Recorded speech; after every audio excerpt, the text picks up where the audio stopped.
Our beloved Boss Mike Cervera.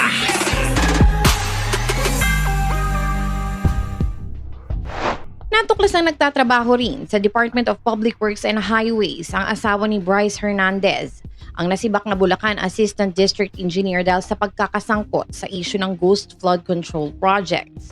Kabaliktaran ito sa naunang sinabi ni Hernandez sa Senate Blue Ribbon Committee hearing na ang kanyang asawa ay empleyado ng Government Service Insurance System o GSIS.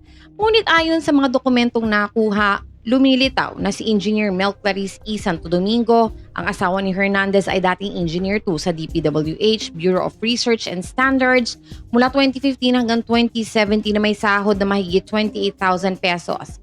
At Engineer 3 mula 2017 hanggang 2021 na may monthly salary naman na mahigit 48,000 pesos. Base rin sa isang memorandum na may petsang September 3, 2025, nagpahayag si Santo Domingo ng kanyang intensyon na magbitiw sa tungkulin bilang Engineer 4 OIC Division Chief ng Technical Services Division na magiging epektibo ng September 19, 2025. Ang memo ay pirmado ni Juliana Vergara, Director 4 ng naturang bureau. Naitala rin sa kanyang personal data sheet ang pangalan ng kanyang asawa na si Bryce Erickson Diaz Hernandez na nahaharap din sa kontrobersiya hinggil sa kanyang paglalaro sa casino gamit ang peking driver's license ID. Samantalang tinanong din sa pagdinig si Bryce hinggil sa kanyang mga mamahaling sasakyan gaya ng Lamborghini na nagkakahalaga ng milyong-milyong piso. Ayon kay Senator Sherwin Gatchalian, ang Lamborghini Urus ay tinatayang nagkakahalaga ng 30 million pesos gayong 70,000 pesos lang kada buwan ang sahod ni Hernandez bilang engineer sa DPWH.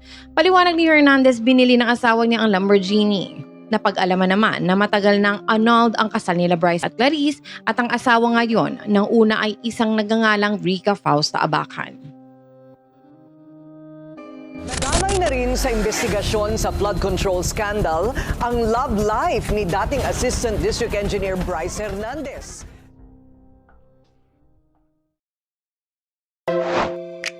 Sa ngalan po ni Boss Mike Cervera, ito po si Auntie Mama ng Rizal, also known as Anino TV, na nagsasabing mahalin po natin ang ating kapwa, ipagdasal po natin lagi ang ating bansa. Magandang umaga, magandang hapon at magandang gabi, saan man dako ng mundo naroon kayo, at syempre, magandang buhay na rin para sa ating lahat. Maraming salamat po. Our beloved Boss Mike Cervera.